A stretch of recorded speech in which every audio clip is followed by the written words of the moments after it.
Hi ಎಲ್ಲರಿಗೂ ನಮಸ್ಕಾರ, welcome to ಸಂದು cooking.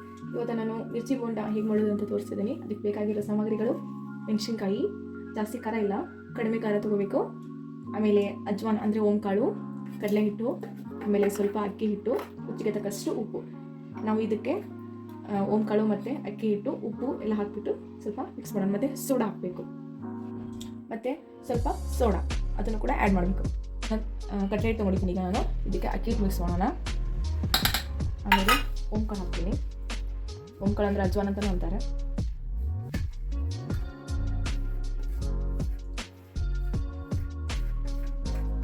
ಇದಕ್ಕೆ ಉಪ್ಪು ಹಾಕೋಣ. ಸ್ವಲ್ಪ ಅಡುಗೆ ಸೋಡಾ ಸ್ವಲ್ಪ ಹಾಕೋ, ಜಾಸ್ತಿ ಅಲ್ಲ. ಇದನ್ನು ಇವಾಗ ನಾನು ನೀರು ಹಾಕಿ ಕಲಿಸ್ಕೊತೀನಿ. ತುಂಬ ತೆಲ್ಲ ಕಲಿಸ್ಬಾರ್ದು, ತುಂಬ ತೆಲ್ಲ ದಪ್ಪನ ಕಲಿಸ್ಬಾರ್ದು, ಮೀಡಿಯಮ್ ರೀತಿಯಾಗಿ ಕಲಿಸ್ಬೇಕು. ಮೀಡಿಯಮ್ ಆಗಿ ಸ್ವಲ್ಪ ಇದನ್ನ ಕಲಿಸ್ಕೊತೀನಿ. ಇವಾಗ ನೋಡಿ, ಈ ಥರ ಕಲಿಸಿದ್ದೀನಿ. ಈಗ ನಾನು ಬಾಣಲೆಯಲ್ಲಿ ಎಣ್ಣೆ ಹಾಕಿದ್ದೀನಿ, ಅದು ಕಾದಿದೆ. ಕಾದಿರೋ ಎಣ್ಣೆನ ಇದಕ್ಕೆ ಹಾಕಬೇಕು. ಸ್ವಲ್ಪ ಕಾಯಿಲಿ, ಜೋರಿರ್ತೀನಿ, ಸ್ವಲ್ಪ ಕಾಯಿಲಿ. ಅದು ನೋಡಿ, ಎಣ್ಣೆ ಕಾದಿದೆ. ಇದಕ್ಕೆ ಎಣ್ಣೆ ಹಾಕೋತಿದ್ದೀನಿ. ಸ್ವಲ್ಪ ಎಣ್ಣೆ ಹಾಕ್ಕೊಳ್ಬೇಕು, ಯಾಕೆಂದರೆ ಕ್ರಿಸ್ಪಿಯಾಗಿ ಬರಬೇಕು ಮಿರ್ಚಿ, ಅದಕ್ಕೋಸ್ಕರ ಎಣ್ಣೆ ಹಾಕಿದ್ದೀನಿ. ಇದನ್ನು ಸ್ವಲ್ಪ ಈ ಥರ ಕಲಿಸ್ತಾ ಇದ್ದೀನಿ. ಎಣ್ಣೆ ಕಾದಿದೆ. ಇವಾಗ ನಾನು ಮಿರ್ಚಿನ ಬಿಡ್ತಾ ಇದ್ದೀನಿ.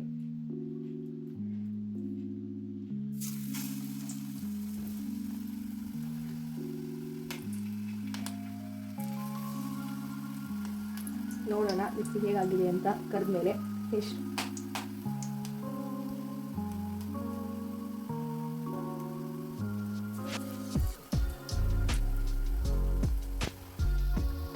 ನೋಡಿ ಯಾವ ಥರ ಕಾಣ್ತಾ ಇದೆ ಮಿರ್ಚಿ ಬೋಂಡ. ಇನ್ನು ಸ್ವಲ್ಪ ಕರಿಬೇಕು ಇದನ್ನು. ನೋಡಿ ಈ ಥರ ಆಗಿದೆ ಮಿರ್ಚಿ. ಇವಾಗ ನಾನು ಪ್ಲೇಟಿಗೆ ತೆಗಿತಾ ಇದ್ದೀನಿ. ಕಾಣಿಸ್ತಾ ಇದೆ ಅಲ್ವಾ ಮಿರ್ಚಿ? ಸಂಜೆ ಸ್ನ್ಯಾಕ್ಸ್ ಇದು, ಟೀ ಜೊತೆಗೆ ದಿಢೀರಂತ ಬೇಗನೆ ಮಾಡ್ಕೋಬೋದು.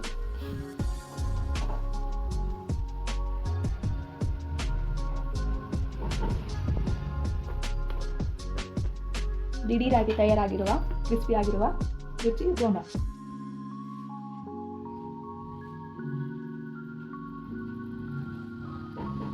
ನೋಡಿ ಈ ಥರ ಆಗಿದೆ ಬೋಂಡ. ಈ ಥರ ಸಿಂಪಲಾಗಿ ಮಾಡ್ಕೋಬೋದು. ಸಿಂಪಲಾಗಿ ಮಿರ್ಚಿ ಬೋಂಡ ತುಂಬ ಕ್ರಿಸ್ಪಿಯಾಗಿದೆ. ನೋಡಿ ಹೇಗಿದೆ.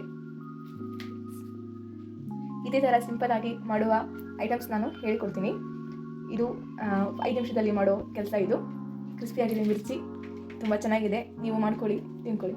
Thank you. ಮತ್ತು ನನ್ನ ಚಾನಲ್ಗೆ ಸಪೋರ್ಟ್ ಮಾಡಿ, ಶೇರ್ ಮಾಡಿ, ಸಬ್ಸ್ಕ್ರೈಬ್ ಮಾಡಿ ಆ್ಯಂಡ್ ಕಮೆಂಟ್ ಮಾಡಿ, ಲೈಕ್ ಮಾಡಿ. Thank you.